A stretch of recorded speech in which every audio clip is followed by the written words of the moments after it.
Support the Amigos podcast and keep the Amiga goodness flowing for just $1 a month. Visit our page at patreon.com/AmigosPodcast.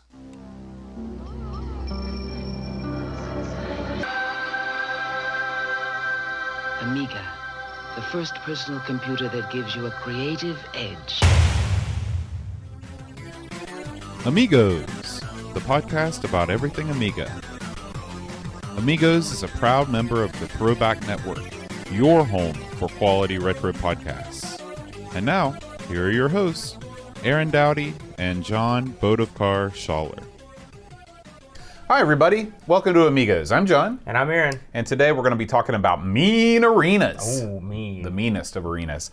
But before we jump into that, we got some feedback from last week. We Really? got a message here from this guy. This guy's name is Karo, K-A-R-O. Okay. He's from Finland. All right. Yeah. He says, "Hi there, guys. Greetings from Finland. Great show. I've been listening to Amigos since the beginning of the podcast. There's just something so funny with the dynamic between you two. There's something funny about us, all right. So thank you for listening. Kara, he also had a correct guess for the song for 143 for that episode, so we'll be reading those out later on. We also got a message from Brendan White from Melbourne, Australia. He says, I recall fond memories of growing up playing my family's first and for a lot of years only computer, the Amiga 500. I remember fighting with my two brothers and sister for a chance to play anything from Sierra Online or my favorite game to this day, Fairy Tale Adventure. I've heard of that. I believe that was on the C64 as well. And I've heard good things about it. I might have to check that out. He says, I took that Amiga with me when I moved out of home when I was 20 and threw it out not long after. He says he regrets the decision to this day, and he says that they're quite rare in a phrase not appropriate for this podcast, but very common among the Australians, I think. So I'll let you read that on your own time. He says, anyway, I love listening to your podcast while I'm working on building Australia's national broadband network. Oh, yeah, wow. so He's this a big guy, wheel. that's right. So thanks for writing in, Brendan.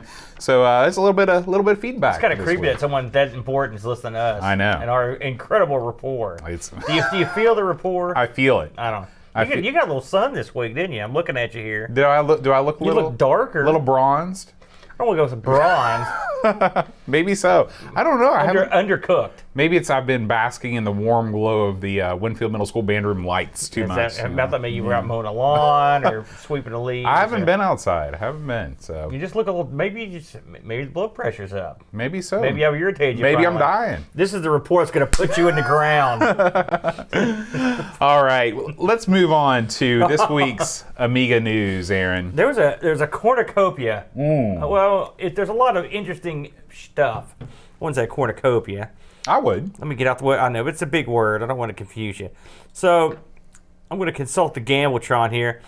So I'm going to skip over sort of what stuff we did, and we'll come back to that. Okay. Well, actually, the first thing it's May the 4th as we're recording this. That's but true. You know what that means? I heard it was a Star Wars day. That's right. May the 4th be with you. True. Star Wars angered me to the point where I can hardly even tolerate it. That much said, the Amiga had some pretty good games. The first two in particular. And we looked at them, if you'll recall. It's funny how far back we had to go to find these. And Folds had the same idea I did, because I was like, hey, I wonder if we could show our show. And so he went back and found the episode and also some stuff that had been looked over.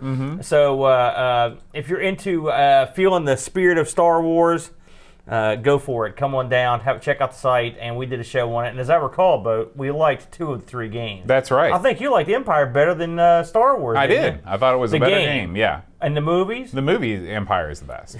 See, there's where the rapport comes in Yeah. right there. I agree with you on that. Hot off the presses, Bo. Uh-oh. This one. From our good and dear friends at Indie Retro News. They've brought it out. Amiga J is back. This time, 4 decades of Amiga demos. Oh my gosh. Holy moly. Are you kidding me? I guess if you're looking to vote in that poll we talked about and you needed to catch up, this Yes. is the thing to get. I'll be acquiring this in some short order. This has got it all. It's the updated, which is an updated disc, 101 new demos. Wow. Holy moly, are you kidding me? And some bonus stuff. it's you know how they do it over there. They know how to put it together. Jay does it right. So if you're into the demo scene, or if you're not and you're feeling froggy, you go get it. Go get that one. Let me see. Oh, I was nosing around today. Are you familiar with a lovely lady named Mrs. Mad Lemon? She's very popular. I think that we follow her on Twitter. I'm not surprised. Well, I follow her because I just like her stuff. And she has tooled around with something I've been wanting to check out. I don't know, have you heard of these Pico power supplies, Bo? No. Explain to me what that is. They're very, very tiny power supplies. In fact, you can see in the little video picture, that's her holding one in her hand. And her dealio this time out is she wants to hook up one of her Amigas. Now she hooks up the broken one. She reminds me so much of me because when you get to the power aspect of this, you're like, do I want to go in there and do that? I don't know. But I've been wanting to try these things. This one she's got, it's like I think it's 160 watt, which is more than enough for your Amiga. And so what this does is it basically replaces the shoebox size power supply of yours. Pretty much, yeah. With a smaller, perhaps more energy efficient unit or less prone to failure. Right. And she puts a fan in there. I watched the video. Again, this is her tentative first steps into the project, but by no means is she the first to do it. But I like her stuff. And she really gets into it, and she works a lot like I do, as you can see there, jotting down some garbage in a notepad, drawing a picture. I do that every time. I draw the picture. Have you ever seen another power supply out that is shaped like that with that square? Looks like a die. No. You know. And I will tell you, of course, we've got the Polish power. And that's the best kind of power. I don't mean Ivan Putski. I mean the Polish power adapter on the. Actually, I use that thing daily, by the way. And do you still have it in the shoebox? Or it's in the shoebox, the whole 9 yards. That was my part. Well done. And I had the 600 hooked up to it, but if the 600 was gone down, I just brought the 1200 in from the arcade and have it sitting in there. And it does a fine job, but when you've just got 5 of those wires sticking into the back of your Amiga, it comes out quite easily. And so I'm worried about the day that. So on one of these days, I'm going to have to go bear up and go and give this project a shot. Now, this one I know you're excited about. Our good, close, personal, dear friend Ravi put up this video this week of his DJing exploits. That's right. Now, I'm not going to put this up on the board yet behind us because we are going to close out our show today with a little bit of that. Oh, outstanding. Well, I watched it, and it's neat. It's neat to see the 212s up there. Rugs up there going to work. Oh, yeah. People are dancing. They're getting crazy. And it looks like a lot of fun. That's the kind of dance party I could get into. That you could get an Amiga-driven dance party. They wouldn't let you in the door here. Not even in the door. We could get in this town. We are not nearly it's too stylish enough. But Ravi, who, again, sent us some awesome stuff last week, which I've been actually helped me with the review today. The game was fun, and I used it for this review, and the stickers and everything I put out in the arcade, so we do appreciate that. But he's a talented dude, man. He's a podcast guy. He's got videos. So he's doing all kinds of crazy stuff. Yeah. And he's also a DJ, so he's going to work. So let's delve. We did a lot of stuff on the site this week that I want to talk about. So, in fact, some of the stuff I double posted. You were so excited about it, you posted it twice. So, first thing, I'll just get in this. Oh, there's one more thing here. Our friends over at Lemon, they put up a video this week, and I'm a sucker for these. And I've been trolling YouTube a little bit more, just to see what people are doing with the Amiga. Trolling's probably the wrong word to use. That word means something different these days. Oh, no, I get in there and badmouth. Or unless you have been doing that. Oh, yeah, this is crap. I've been looking around, snooping, Stalking. spying. Yeah, I've been stalking. And so I like when they put this stuff up. But I got 2 of them here I wanted to mention. Our friends over at Lemon put a video up about, and it's basically they throw up 400 Amiga games. Can you name them? They go through a bunch of those, which I like. Another little video, and since we mentioned Ravi, the Retro Hour this week, I think this is the last episode. They may have had one since then, but I'm not 100% sure. It's 119. They interviewed the fellow from Bullfrog, which I always like Bullfrog stuff. That's a Peter Molyneux's studio. And they've got Populous, Syndicate, which we looked at, Magic Carpet, which is great. Theme Park, sure. So, and of course, Retro Hour, enough said. They're great over there. Did you hear how they interviewed a guy from the in their last episode from California Games? I read that, and it was from Huntington. Yeah. Oh man, we got to find this guy. I guarantee you, he no longer lives in Huntington. Oh, he's not he got slumming big around and there powerful. anymore. Get the hell out of here. Perhaps you're right. So let's look at some stuff that came out on the site this week. We'll start off with the Dreamcatcher. I don't think we didn't talk about this last week. He has taken a look at the Munsters. Now, I believe we got that from. Did we get a copy of that game? Didn't we? The Munsters game? I don't think so. I thought we got I think that. you may be thinking of Count Duckula. No, I know we got that. I could have sworn we got a Postman Munsters. Pete? A Munsters thing. A Postman Pete. Anyway, I've actually looked at this game because Teresa's a big Munsters fan. Have you Is she? Is Munsters kind of like Star Trek and Star Wars? How you're either one or the other? You mean Adam's Family or Munsters? Right. I think it's okay to be both. Mm-hmm. But I'm pretty sure Munsters is a sort of a ripoff of the Adam's Family. I mean, Most likely. you know, which one do I like better? I like Gomez a lot. I've seen a ton more Munsters than I have Addams Family. Really? That show was in syndication forever Well, they on both Nick at were. Night. Well, Addams Family wasn't. Well, Nick at Night, yeah.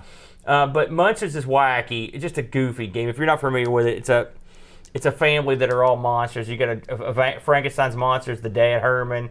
Then you've got his wife is a vampire. Their mother is a witch. Their boy is a werewolf.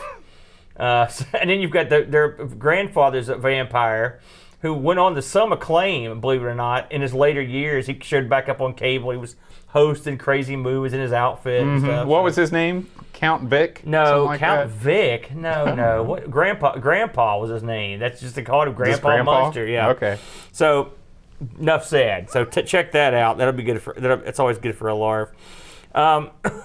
Duncan Styles. I got to talk about this because for one thing, I posted this under the wrong name as an idiot because a couple weeks ago, Dreamcatcher had put this thing up called the Unreviewables, and one of Right. the things he mentioned was Cool World, and then this review of Cool World comes up. So you just assumed that it was I just Dreamcatcher assumed. then. That's But understandable. Duncan Styles. So I have hopefully paid pittance for my idiocy. But let's talk about Cool World for a minute because I looked at this. It's great. Duncan did a great job. But have you ever seen Cool World? No. I was attracted to it as a young boy because there was a very nice looking lady. That's that right. was That's growing Holly around, yeah. Wood. Right? Is it? Oh, okay. Hollywood in a sexy pun that would make Ian Fleming puke. This is the stupidest name. And if you go and watch the film, it's like a cut-rate Roger Rabbit. I mean, the special effects in it. I went back. Is it like Pygmalion? I've not seen that, so I couldn't Well, tell you. that's like what does the artist create a drawing and Oh, then it God. comes to life? Or is it like Weird Science? It's yeah, I guess you could go down that road, but it doesn't. No one cared about the plot. Okay. No one cared. It was this sexy woman. You're like, oh man, look at this hot, sexy chick. She's dancing. She's That's the whole infeted- movie. She's infeted. That is the movie. And if she's not on screen, you're asking, where the hell's Holly at? You know, get her out of here. I go back and look at it now, and it just looks so stupid. I watched after this. I read this review, and I got on YouTube and was like looking some stuff up on the movie. Man, what a stupid! I saw it in the theater like an idiot. But I was. What do you want? Was Wilcox with you? Probably. You know? And like I've mentioned before, Bowie did a sound on it. I did a sound. He went, Bowie? ugh! He did a song on it. He was the voice of Hollywood. It was the voice of, oh man, that really cut into our sexiness right there. Well, it's like that on the Venture Brothers, Dr. Girlfriend. Yes, that's exactly what I was thinking of. So anyway, you should check that out. That's good stuff there. Good Lord.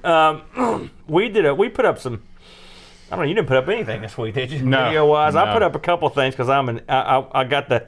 You got the streaming spare itch? moment. Yeah, man. So.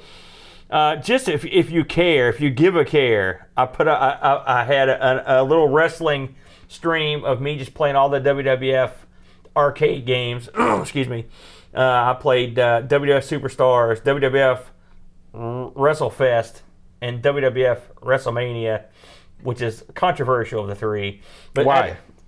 It's that kind of Mortal Kombat-y style. Oh, I remember that. And yeah, when it came out, I was like, this is crap after WrestleFest. And it's not as good as WrestleFest, but it's so stupid and ridiculous and tongue-in-cheek that it's sort of fun. Has there been another attempt to do a wrestling game in the Mortal Kombat style?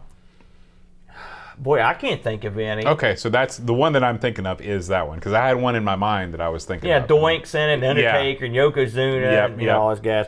It was probably Doink's finest hour. Doink, well, he's in it. Hey, Doink got in there, and there's no Hulk Hogan in it. Right.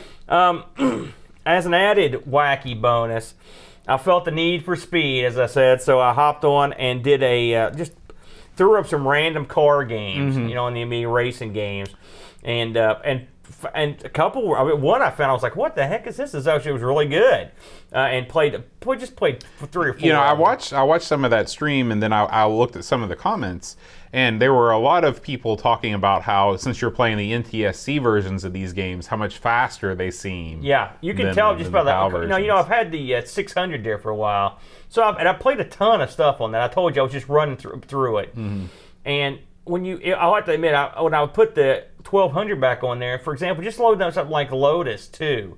It's got that cool song, bum, bum, bum, bum, bum, bum. On mine, it's bum, bum, bum, bum, bum, bum. It's like speed metal version. Everything's faster. And so it occurred to me, I don't know if we've ever thought about this, but it occurred to me that the reason we suck at all these games is not our fault.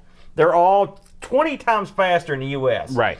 And so I'm racing on this thing, man. It's just like, it moves fast. Let's put it that way. All the games were moving fast. They were almost unplayable. Right. So I'm starting to think maybe, that's it. It's not us. It's not us. My scores went up when I got the 600 hooked up. So maybe that could explain what it was. One last little item, and again, actually 2 little items I've got left. Dreamcatcher put up the script basically to his YouTube video on Zool. And Zool's transformation, or almost transformation, into an arcade machine. I think we touched on it last week. It's good. I like the fact that Zool, it's all funny, of all the games, Zool, but you could sort of see why, but I don't know. Would you play that in the arcade? I wouldn't play it anywhere. It's truly one of the worst platforming experiences I've ever had. That shut me up. Oh, it's not. It's not one of the worst. Now, that's not there's Top Banana. Yeah, it's... Okay, nothing can touch Top Banana. But Zool is probably, not far away in terms of just the sheer horridness of it. My God. I wanted to mention, and this is not our bag, but I'm going to mention it on here because I saw it and I was kind of sad. Rick Dickinson, who designed the ZX Spectrums, had passed away this week. Yeah, we actually got a message from, I believe, Edvin Helland. Oh yeah. That he sent me an email saying that Rick Dickinson had died. Yeah, and and so I know a lot of people were upset by that. So understandable. So, and this guy, looked at his credits, and he designed the hell out of these things. So I give the guy credit. You gonna pour one on the curb for Rick? Just pouring one out right in my glass. What a guy! But yeah, it's funny. It's not funny. Our friends that are into the ZX right now, or the ZX, if you will, they're kind of riding high. The new release of the updated version. The Vega. I thought the Vega was the one that got canceled. Oh yeah. What is it? The Spectrum Next. Spectrum Next. That's right. So I hope he got to at least see his labors moved forward in a positive way. I don't know how much involved in that he was, or if he was even interested in it anymore. You never know. He might have been like the guy that did the Forbidden Forest that teaches West African drumming, or whoever that was that we talked about a couple weeks ago. That was the fellow that did Choplifter. Right. I think. Let's see. I guess we should plug our other show real quick. ARG Presents. I think it dropped. Was it Wednesday? Last Wednesday. And it was.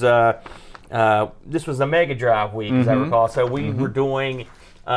We did Batman and Robin and Virtual Racing. Right. And that was pretty fun. We got to look at the Genesis / Mega Drive, and then this upcoming week we're really going crazy, out of our minds crazy. This week we're looking at the SG-1000 from Sega. Sega's first console. Yeah, and I found some interesting stuff out about that, so that'll be a fun show. Yeah, so look for that. Look for that on Wednesday. Yeah, 2 days after you're listening to this podcast. That'll be good. So that's all I got. All right. You got anything else you want to talk about before we get to it? Let me just do a quick check here. Yes, we got a message from Daniel Cordell. Prolific YouTube commenter. And he says... Daniel is the... Yeah, Daniel. That Daniel. He's the king. He's the king of the Facebook comments. Or the YouTube comments. He says he got a message saying that the BZR player has been updated for Windows. Are you aware what the BZR player is? BZR? No.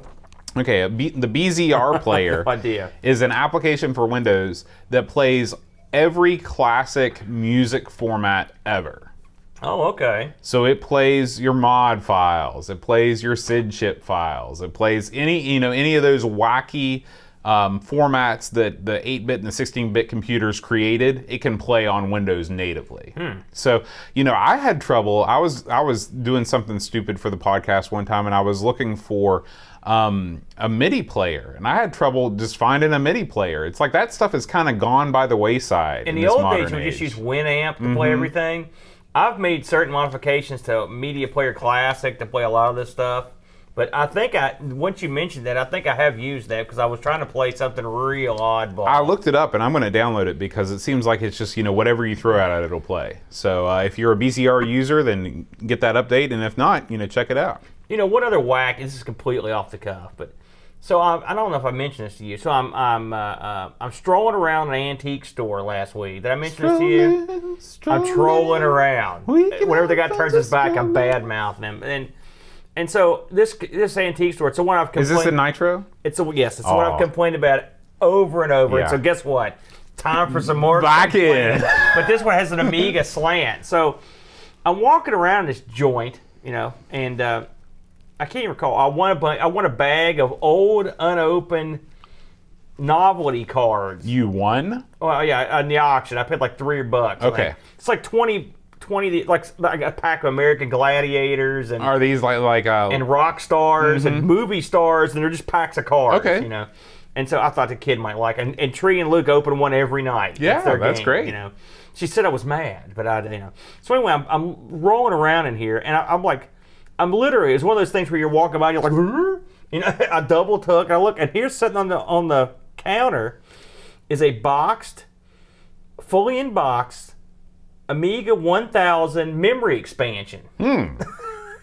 Weird. Like, what the hell is this doing here? Yeah. So this would have been a what is the 1 meg? It was been I think it would have been 256 or 512. I can't remember. It's been a long time since I had 1000, but. And I thought to myself, you're talking something from like 85, 86 old, right? I thought, what? And it's in perfect shape, and they're not worth a lot of money, but still, it's just something weird. So Right. I popped it open. The thing's in there. I don't think it's ever been used. It just looks fine. And of course, I thought, man, if he's got this, I wonder if he's got any other Amiga stuff, Right. Start getting excited. The heart starts beating a little bit. And so I thought, well, I'm going to buy this. I got to have this. Yeah. So, of course, I went and talked to the lady. Oh, that stuff's sitting on the counter ready to be looked at. Oh, we haven't priced that yet. So That is I get that all the time. I just was so disgusted that I was just like, I rolled out. But somewhere, if you're listening, if you're in West Virginia, I'm looking at some people maybe in Charleston. I don't know That's who right. around here's got a 1000. Probably, I don't know anybody's got No, one. if I had an Amiga, I'd want it to be a 1000. I think it's the coolest looking Amiga. Plus, it's got the signatures inside. Yeah. So awesome. But anyway, if you're listening to this show and you beat me over there, although I'm so disgusted I may just not even bother, you can get yourself an Amiga 1000 expansion. If you can find it, if you dig your way through all the Nonsense. crap. I went upstairs to find out. They had some classic gaming stuff. I was like, oh, this looks good. No prices. It's insanity. Yeah. It's insanity. Hate them. Hate it. You know what's good though? Across the street, that Vietnamese sandwich place, Yen Sandwiches. You No, ever go I've in never been there. A Vietnamese sandwich? What's on that? It's whatever you want. They've got all different kinds of What makes varieties. a Vietnamese sandwich different from a West Virginian sandwich? They've got it depends on what you get, but the bread is fresh, and Vietnam was a French colony for a long time, so they know how to do bread. Okay, so the bread is great. Yeah. Then they've got Vietnamese ham, which is a special kind of ham What's that's a- great. Vietnamese ham. Vietnamese they ham. got a special kind of pig over there? I think so. What's he do? Walk backwards and sing? I think it's the way that they cure it. Oh. And but you can get that, or you can get they have these different spreads. It's kind of like a pate. Or you know what? Pate LaBelle? Yes.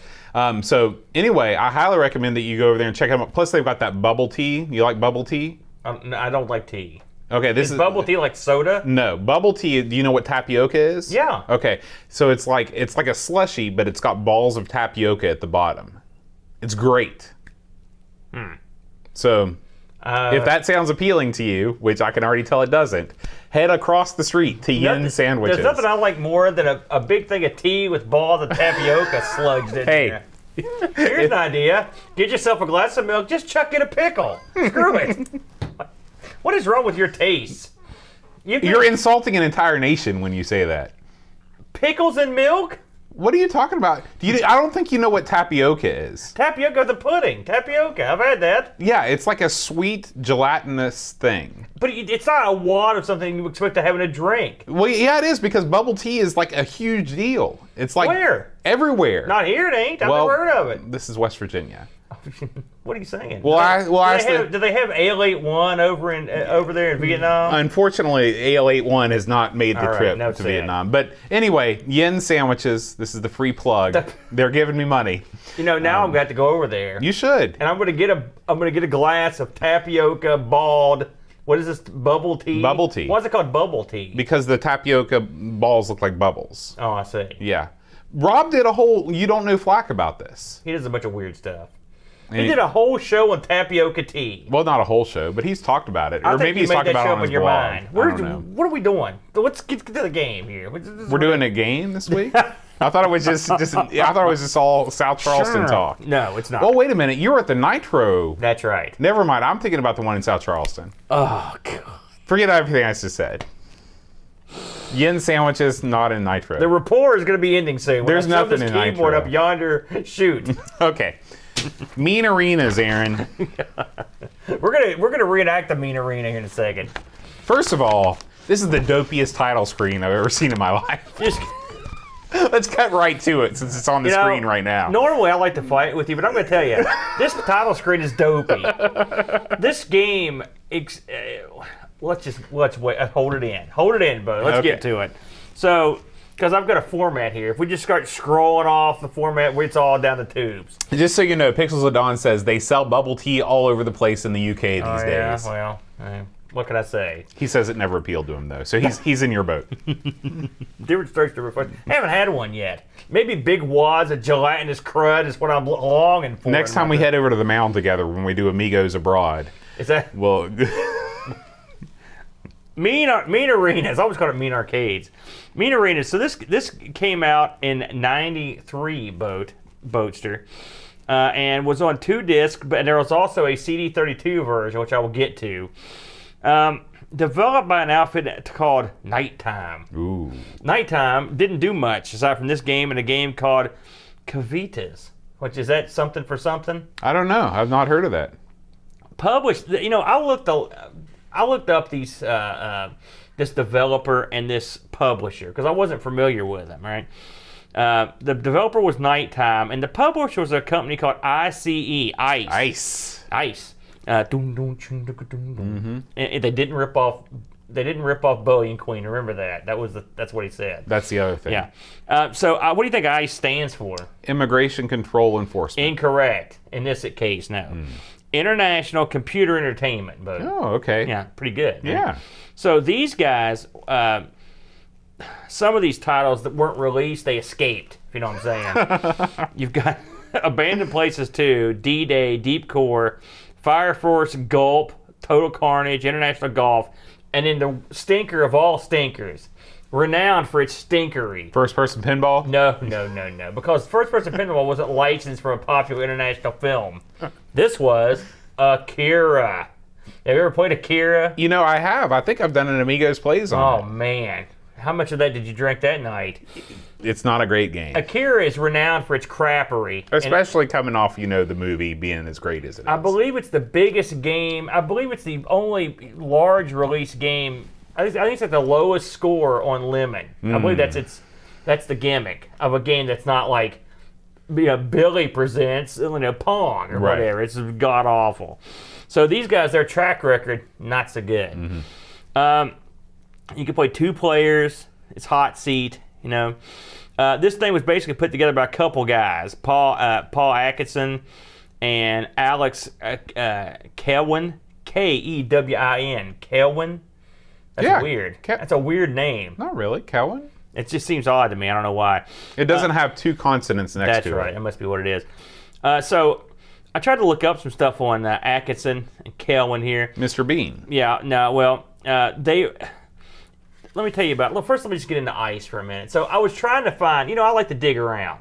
And some games it's like a cornucopia of good stuff. And then you got Mean Arenas, where it's like you're literally scratching and clawing to find any information out.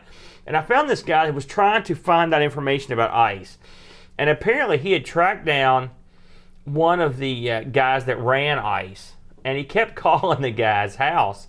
And the guy, I guess, was ill or something. And finally they said, listen, there's no profit in giving you an interview. It's basically screw off. So he went to find another guy in ice, and he called them a couple times. He basically cussed him out and told him never call again. And so I thought, well, this guy obviously more persistent than me, had nothing on ice. So I'm gonna, as far as I could tell, and it's funny, I found a couple of different references to ice. So apparently there were 2 different companies that were named Ice, ICE, right? So there's one here that was in Glasgow, okay, and it was founded by Ian Morrison. I don't think that's the one that this game was made by. The other one was in the UK, and they didn't even start until '92, and they were around for a little while. And I think that's this one. They were a place called Gloucestershire. Does that ring a bell? Gloucestershire. Wow, that's a lot. That's a lot of letters in that one.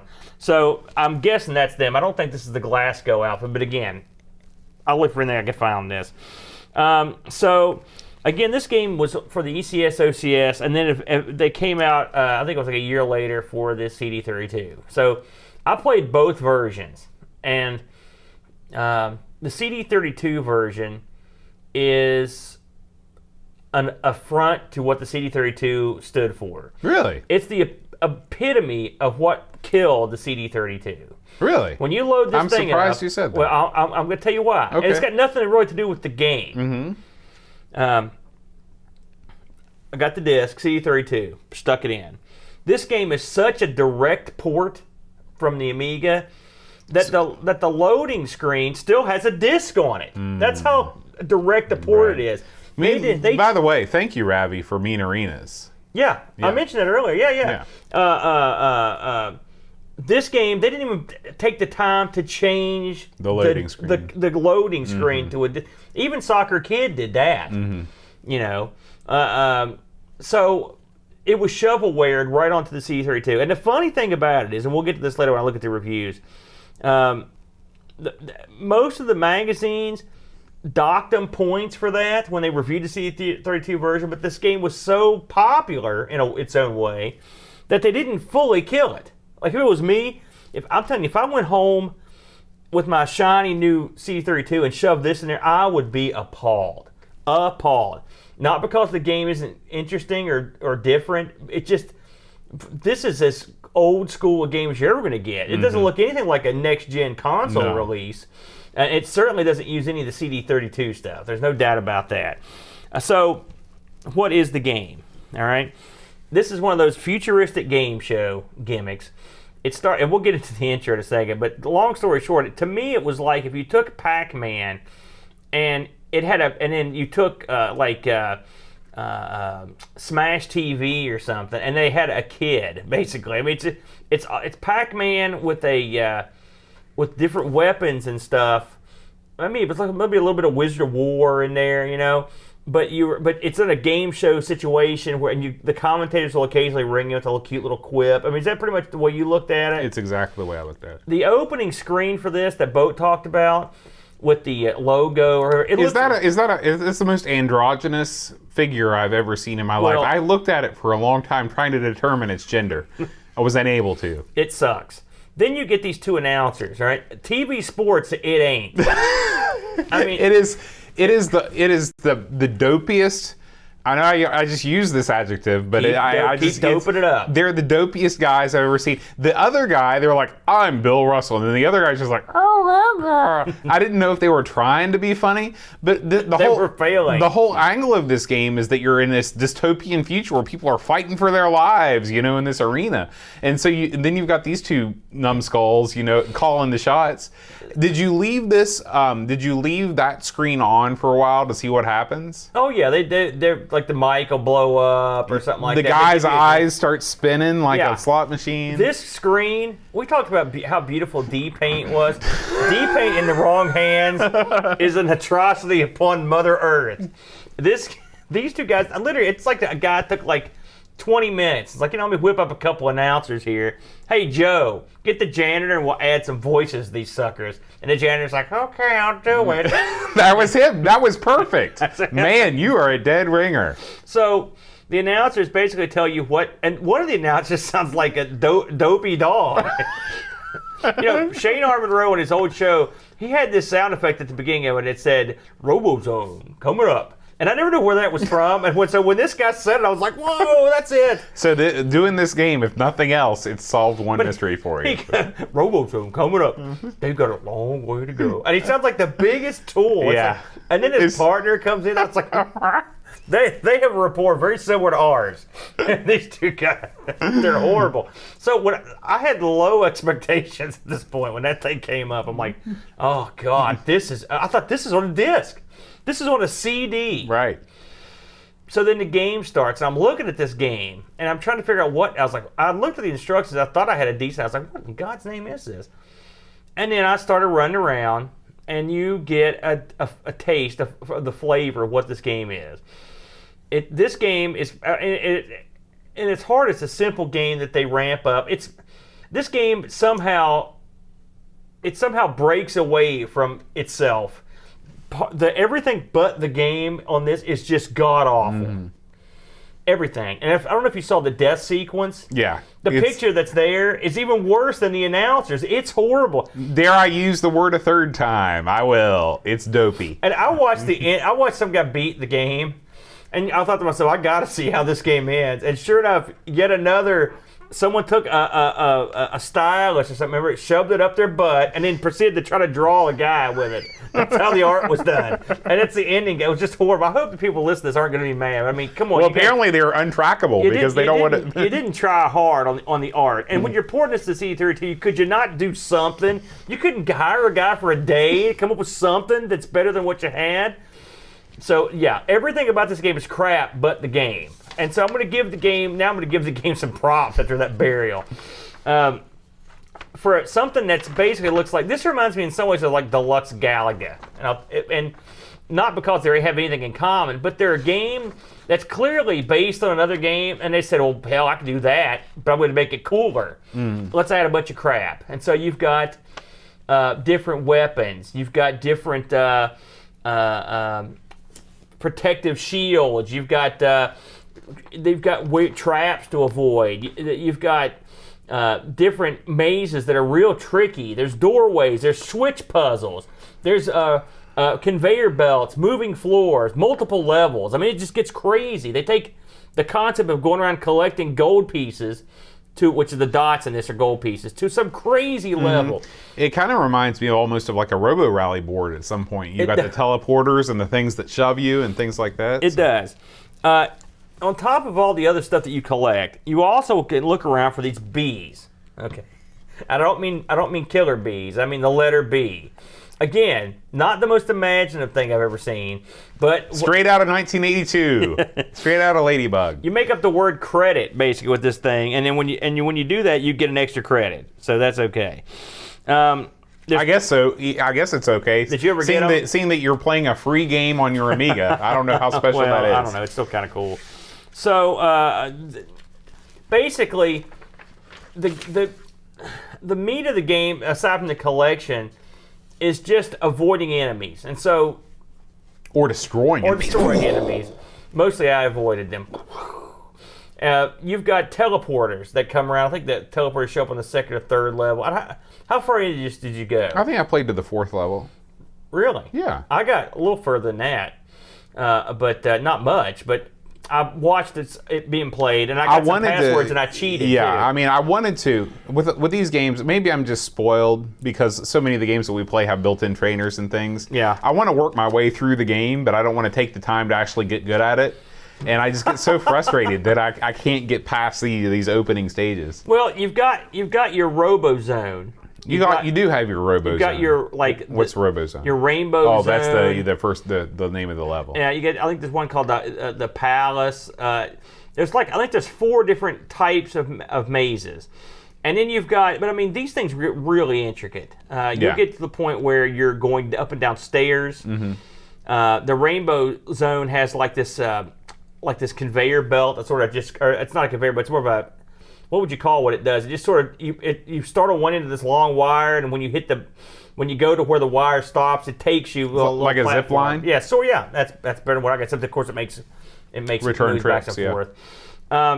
This is just an avoid the enemy thing, but this is this is not Pac-Man. It doesn't even really feel like a Pac-Man game, does it? It's too slow moving to be. It's slow moving, and also it's you have to really pay attention to your surroundings because, like, I'll tell you what started really irritating me was these points where you would step on like a panel and a trap would come out and it would come out. I would just get killed by.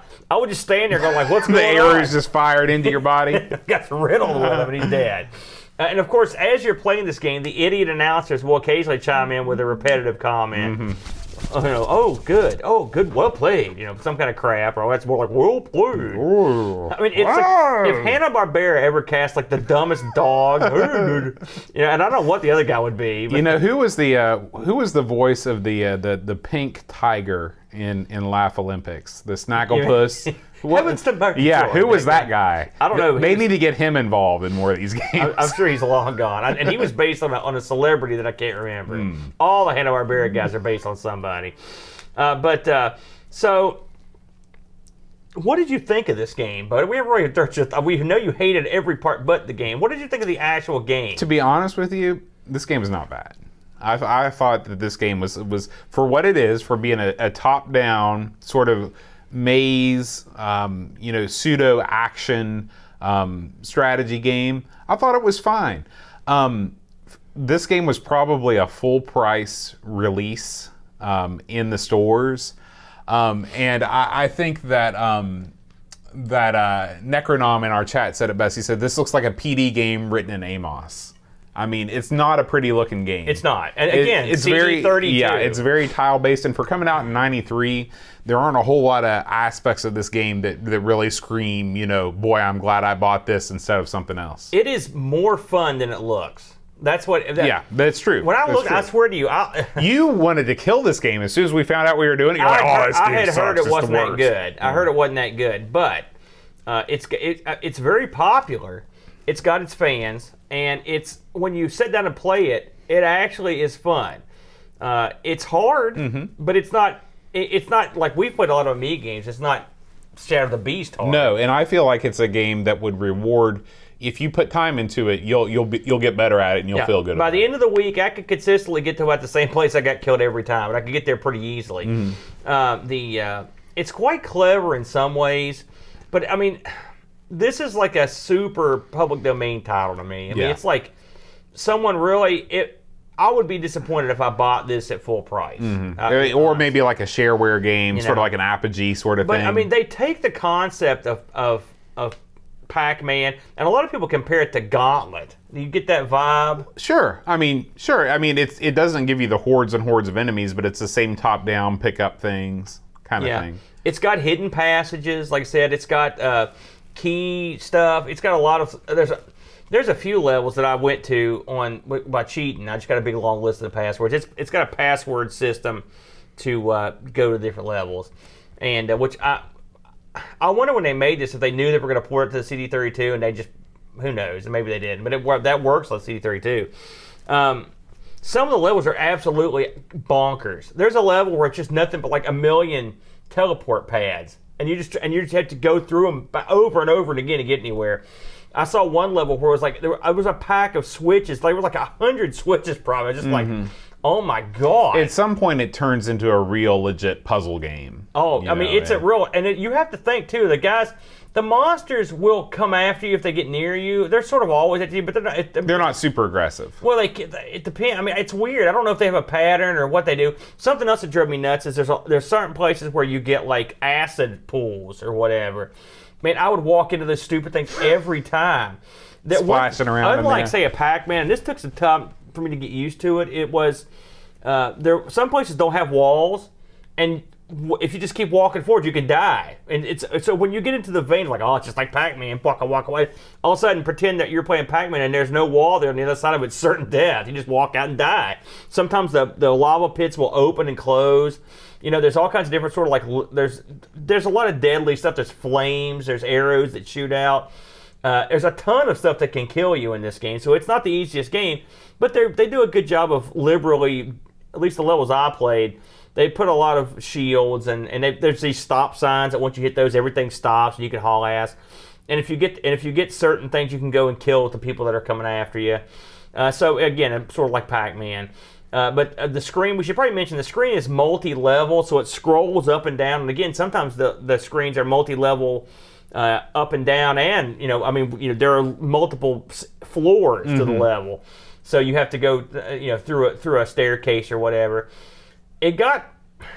When I played the higher levels with the cheat code, with the save code, it was really tough. But I mean, I'm kind of like you. I think if I played this thing long enough, I could probably get a halfway decent. I mean, just playing it for the week, I got okay. I'm not too bad. So this one's a weird one though in terms of my overall impression of it, because it does everything in its power to suck. I mean, it does everything it can do from the second you load it up to the second you shut it down. Everything in it sucks except for when you're playing, and then it's okay. I'll tell you what else they do right. When you enter your score, you can do it with a keyboard. Yeah, and I will say something else. If you've got the option screen, there's a lot of options, and one of the options is to start where the last player died. So that means you don't have to go through and put the code back in. So that's not too bad. But the rest of it is just horrendous. It's got a HUD that has. This is another problem I had since I was playing on the Amiga 1200 and the 32. It's an NTSC, and of course the PAL scooted the screen down to where I couldn't see all the HUD. Right. So that was a pain in the butt. So I had to go in and emulate it just so I could see if I was missing anything. And really, you're not. There's nothing at the bottom of the HUD that I had to have. But of course, this is our fate. All right, we have to do this every time. I looked at some reviews on this. I looked at reviews for both games, just because I thought it'd be amusing to see if someone liked the one version more than the other because they're the same game. So on Lemon, the OCS ECS version got an 8.14. That's huge. That's a big score on Lemon. So it's really popular. In the magazines, the non-disc CD version, Amiga Action gave it an 82. Amiga Format gave it a 76. The One gave it an 81. So respectable, C-level scores. Yeah, I can see it. Those aren't C-level scores in the UK though. What are they there? It's 10 points. It's more of a B there. Okay, low B. Yeah, low B. You're pushing it with a low B, right? B minus. I don't know. I'd probably go C. Yeah. The CD32 version, ironically, amusingly, it's only got a 7.06 rating on Lemon, so it's aided more. And it reviewed pretty much the same. Amiga Format gave it a 75, and Amiga Power gave it a 78. And I looked at the reviews, and they both said the same thing. It's like, man, this is pathetic for the CD32. This makes it look like a jerk. It's pretty good. Pretty good game. So that's sort of the way I felt about it. I was really disappointed in that. The fact that this thing came out in the disc like that means it's screwing people. You're screwing people over. That's ridiculous. I looked it up on eBay. There's a sealed one. I think it's in the U.S. A sealed version of the disc-based one, $10. So if you wanted to buy this right now, you could go get it. Cheap. Yeah. And the CD32 I found in the UK, you can get one for $50. I saw one go for $8, so you're going all over the place. I think the $50 one was sealed, and then I saw another one going for $13.50. So they're not super expensive. If this has got to be one of the cheapest CD32 games. How much would you pay for? Would you want to play this on your CD32? I should mention some other thing. I bet this is different for you. The CD32 version, the one thing it does do is use multiple buttons. So I got to use my buttons for multiple things. And what are the multiple things you can do? I can't remember off the top of my head. I have to look in the book. That great, huh? Well, I mean, listen, it supports the controller. Yeah. I took note of it, so that's something.